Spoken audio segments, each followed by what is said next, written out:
Gary, you've been at the club just under 6 months now. What does the Devon derby mean to you?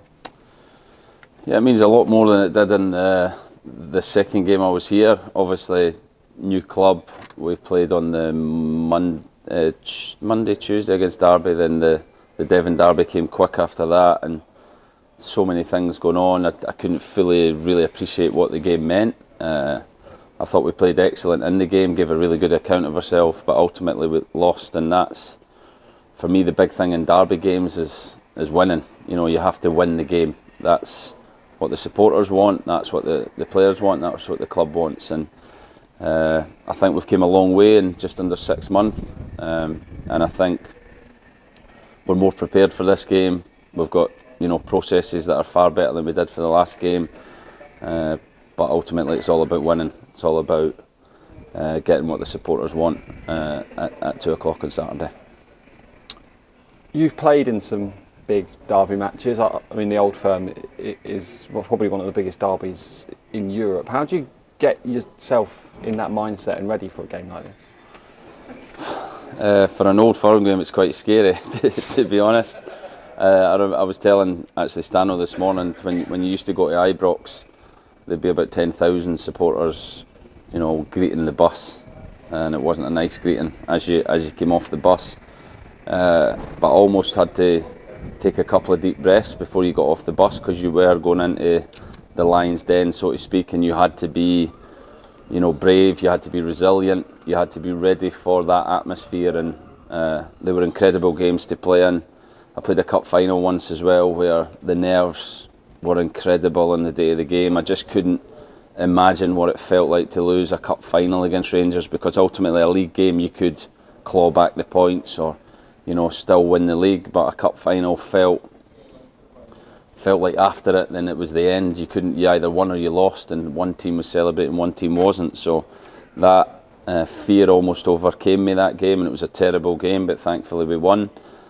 So yeah, these experiences I think are good, that I can try and pass some of that on to the players, and what I want for the players on Saturday is that at 12 o'clock they go out with a mentality of to be brave, to be courageous, to go and try and win the game, but I want them to be free as well. I don't want them to feel inhibited at all on how they go about winning the game. So it's important we get that balance right, from kind of over-committed, over-passionate. We have to get them in that right zone to be ready to play the game.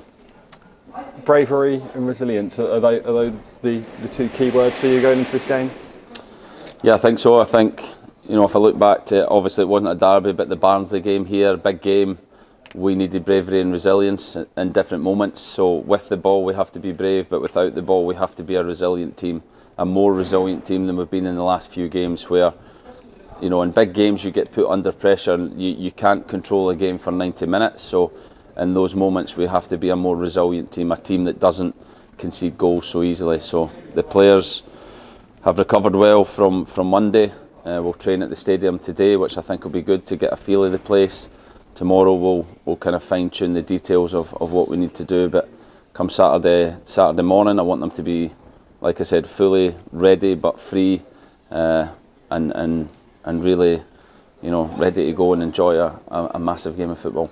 In the context of the league table and in terms of points, there's no pressure on us at all. The pressure's surely all on Plymouth.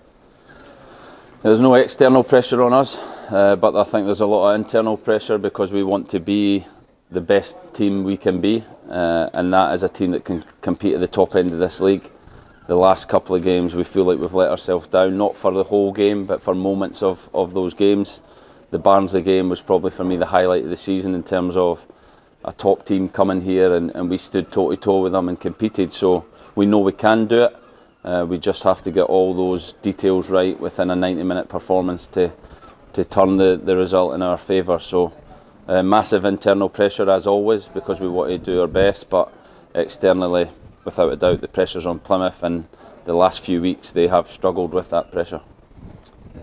As we've seen the second half against Bolton, for 25-30 minutes of the second half against Peterborough, is it about finding that consistency and performance levels over 90 minutes rather than just one half? Yeah, and starting in that manner, I think when you lose a goal or you go 2 goals behind, it's far easier to then start playing. I think at 0-0 at the start of games, we have to find that bravery to play, that aggression out of possession, to be a harder team to beat. So we have to come out on Saturday right from the first minute ready to go. How's the squad looking? Obviously Kevin McDonald picked up that knock at Peterborough and there's been a few little niggles about. Yeah, Kev, we're not 100% sure if he'll make it on Saturday. We'll give him till the very last minute to be available. Keggs and Stano have both had full training this week. They had 1 day with Michael, then they trained with the players yesterday. They'll train again today, so we are pretty much full strength, apart from long-term injuries, which is good. There's loads of competition for places. I've said to the players today and tomorrow we'll work so that everyone understands the game plan, everyone is contributing to the performance in some way or another, and then on Saturday we will, pick the best 11 that we feel can go out and win the game. But as I've said all along, when I've been at the club, the finishers are equally important, that they players are ready to come on and contribute near the end of the game. As we've seen in so many matches here at SJP this season, the crowd are raucous at times, and we have absolutely no doubt about the atmosphere on Saturday lunchtime, but I think it's imperative that we send the message to support your team in the right way. Yeah, without a doubt, this stadium is a special place when the crowd get behind the team.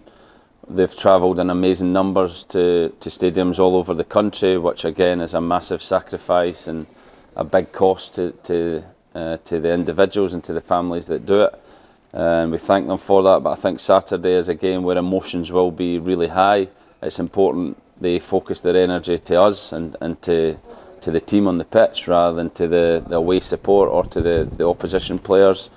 Give us the energy we need to get them what they need, and that is 3 points and a massive victory. I'm taking the players up the Big Bank today to get a feel of what it feels like there looking down, and we're going to do some things up there. So we know how special this place is, and hopefully it's special on Saturday.